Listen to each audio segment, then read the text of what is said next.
My mom refuses to take care of me after I give birth, and my dad doesn't love me, so I'm refusing to take care of them in their older years and disowning them. Posted by u/gold_gold217. So, I, 28F, am 30 weeks pregnant with my first child and about to move to another state. My mom has this thing where she takes care of my siblings when they give birth until they recover. She did it for my older sister and my brother's wife, so I thought she would do the same for me. But a week ago, she told me she couldn't because it was too far away. We got into a fight about the whole thing. I told her to get out of my house, and now we're not talking. Before you judge me and say that my mom isn't obligated to take care of me, I'll tell you that it was never about that. I'm the one child in the family that nobody really cares about. My parents always claim they love and treat us all equally, but man, is it obvious that they love me a little less than the others. I always thought maybe I was adopted and that's why they didn't care about me as much. Well, I was wrong because I am 100% theirs. It's always about how my other siblings are doing or how mom and dad are suffering, but it's never about me. It was never about me from the beginning.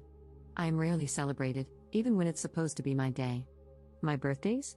Rarely celebrated because mom and dad forgot, or they just threw everything in the house together and called it a birthday. High school graduation party? Nope, my parents had already wasted a lot of money on my big brother's college graduation party, so they couldn't do that, but they would make it up to me. Do you think that ever happened? I'll give you a minute or two. If you guess no, congrats, you guessed right. They shared the wedding expenses for my siblings' weddings, but since my husband came from a good family, they didn't have to share wedding expenses, their words, not mine. I have always been the therapist who listens to my mom and dad's rough days or the one who has to help mom because my older siblings have too much schoolwork or because my younger siblings are too young to do that kind of work. They always tell me I'm a good daughter, but I'm never the one they brag about to their friends. I did everything in my power to make them proud, but my achievements will always be below my siblings. I have tried to talk to them about how I feel multiple times before, but all I ever get is a harsh scolding about how I was being spoiled. I hated my life until I got out of that house, but I never had the courage to let go of them, thinking they would change. Well, my mom just proved me wrong. Mind you, my older sister lives a whole ocean away from us, but mom decided that taking a 10+ hour flight to another continent, twice, was not hard at all. But all of a sudden, taking a 4-hour ride to my home is too much? Especially when I'm in a place where I don't know anyone except my husband? I'm so effing tired of them putting everyone else above me. So, I'll make things right between us before I leave because I don't want to end things on a bad note. But once I get to my new home, I'll just cut all contact. I don't think I have the energy to deal with this crap anymore. Besides, I have my lovely husband with me, so I'll be alright and build myself a new family where I am truly appreciated and loved for who I am. Note, I'm the third out of 5 children. My younger siblings are twins. Notable comments. Commenter. Not the jerk, I know exactly how you feel about being the invisible kid. According to my parents, I was the only planned child, 2-year older brother, 6-year younger sister. Well, I have always been subjected to middle child syndrome, look it up. I have only ever been good enough when they needed money. I have student debt just to keep food on the table and a roof over our heads. Sadly, I cannot go no contact as I need to live with them, not great when you're 38. I cannot afford to live on my own here. Go no contact, or low at first, with your parents, as they do not care about you. Believe it from someone who has been there for 10 years longer than you. It's terrible, but once you accept it, your mental health will get better. Just remember that you should never be available if any of your family members, those who do not care about you, ever need help or need to be taken care of. Good luck with the upcoming birth, and make sure you and your husband enjoy this new chapter in your life. Commenter 2. Not the jerk, tell her you can't keep in touch, it is too far away. Update 3 months later. Hello, first, I would like to thank everyone for their kind advice. I was honestly shocked when I saw all of these messages. I really appreciate it. A lot has happened since my last post. I tried to call my parents, but they had blocked me, and I couldn't reach them. Still, I was determined to get the closure that the younger version of me wanted. So, I called my older brother and asked if we could meet up and talk about the situation. He told me that he wouldn't meet up with me after what I had done to our mother and berated me, saying that I was an ungrateful person and that mom was under a lot of stress and pain because of me. I told him that it wasn't fair for him to just assume I was the villain and that he couldn't even understand my point of view because they didn't treat him the way they treated me my whole life.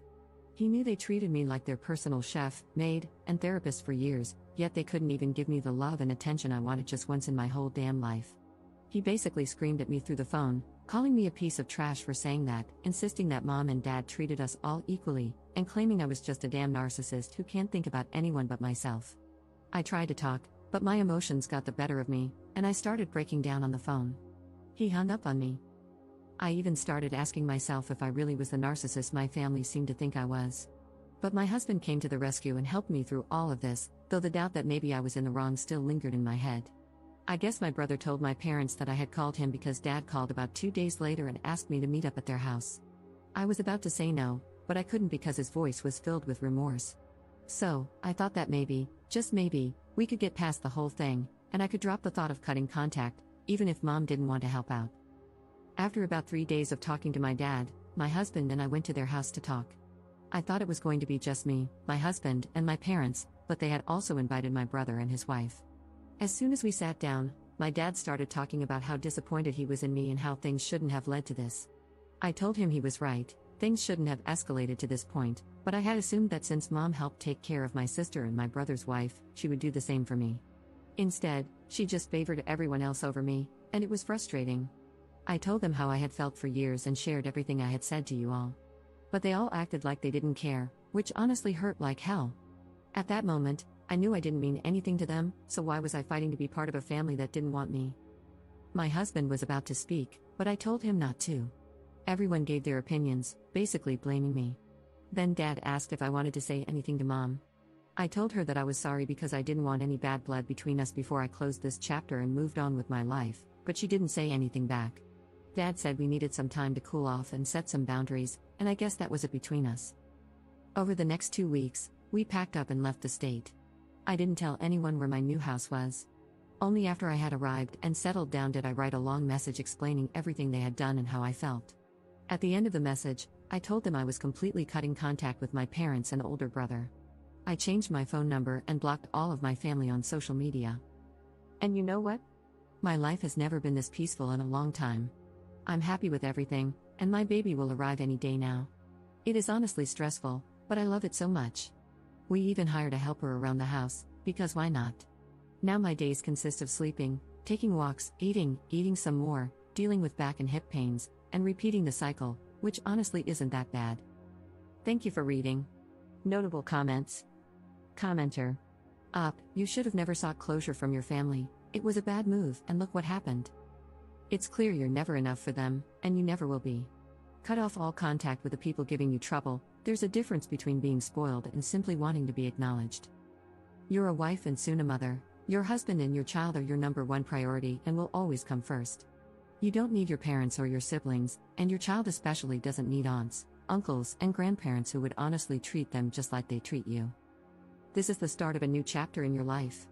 If they ever reach out to you, do not respond, as I'm positive they're only doing so for some ulterior motive, like resources. Don't give them a chance.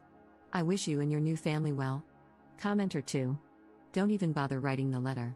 Make a fresh start, and do not contact them. Get off social media, do not post pictures of your child on it. Do not answer the phone when they call, do nothing. Don't give them the satisfaction of having something more to throw in your face. Just go, live well, because that is the best revenge.